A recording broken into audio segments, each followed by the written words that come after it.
Welcome back, everyone. Today we're going to be talking a bit about my background and the angle that I'm coming at this from so that you can understand a little bit better about who you're dealing with.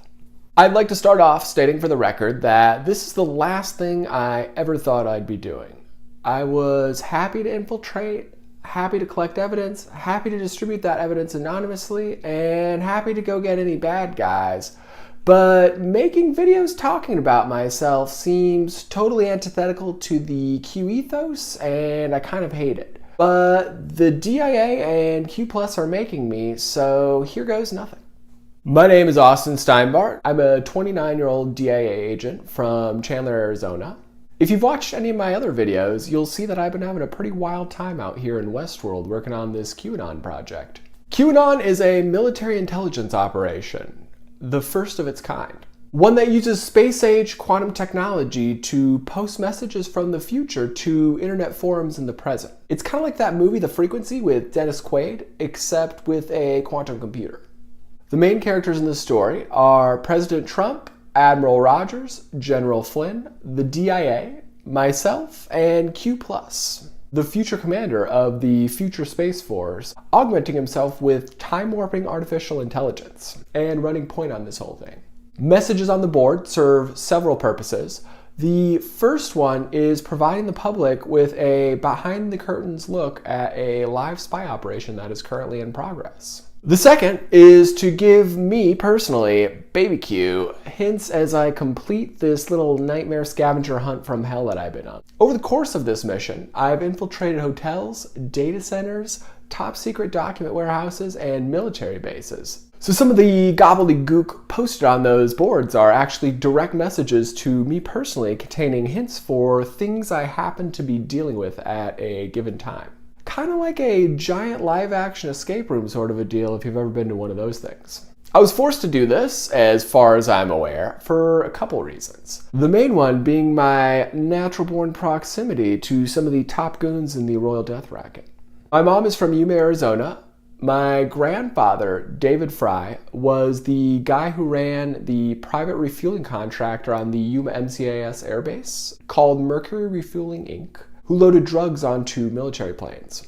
Some of my best memories as a kid are sitting in the back of his truck at the end of the runway on that base, watching fighter jets take off over our head. My grandmother was a refugee from El Salvador whose maiden name was Grace Aragon. She was very self-conscious about being viewed as a dirty Mexican, so she changed her name to Norma Grace Fry when she married my grandfather. She died under what I consider to be very suspicious circumstances after being one of the first parents to aggressively sue the Catholic Church for sexually abusing my uncle. Growing up, Puerto Penasco, a great little Mexican beach town about 4 hours drive south of Phoenix, was like a second home to me. Spent lots of time down there. And as many of you are aware, Puerto Penasco happens to be one of the most important distribution hubs for the Sinaloa cartel. I also spent lots of time growing up in Belize, where my father owns a condo. Belize is a small country just south of Cancun that is legally owned by the Royal Death Racket. My dad spent much of his career working closely with major defense contractors. The director of engineering at Raytheon could attest to that. Growing up around the defense industry was a big influence on my life. I always wanted to be a fighter pilot. As far as I'm aware, I was recruited to the Defense Intelligence Agency after recognizing that a major immigration protest happening outside my high school in 2006 was actually an intelligence operation. My first mission for the Defense Intelligence Agency was at age 17 when I used Christian missionary work as cover to get into Cuba and to gather intel on some deals they were making with the Chinese at the time.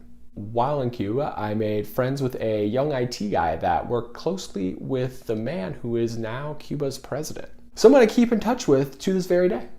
So we will definitely be squashing the beef with them once all this is over. Like every other covert operation, this one has been financed primarily with gangbanging and drug dealing. Surprise! Just fun drugs though, like weed and molly. Not life-ruining poison like meth and heroin. And absolutely no human trafficking, of course. Kind of mortifying that they are making me tell you that part, but I guess the public needs to know how this actually works if we're ever going to be able to change it. So hopefully you guys won't hold it against me. Over the course of this mission, as you might imagine, I've done all kinds of crazy shit and met all kinds of crazy people. I've been jumped, robbed, kidnapped, and even poisoned. My nose is still crooked from getting my face bashed in one time. I smuggled lots of drugs across international borders. I've had guns pointed in my face several times on both sides of the border by both sicarios and federal police. And I've had several attempts made on my life, some of which were very close calls, including a couple where the DIA had to step in and save me, even though they technically aren't supposed to be helping. We've had quite the little Truman Show going on out here in Arizona, haven't we, Spookies? It's been quite a surreal experience. Almost like my life got turned into a giant game of Grand Theft Auto. And just when I thought we had reached peak Twilight Zone, the DIA graciously decided to throw me yet another curveball by making me tell everyone about it on YouTube.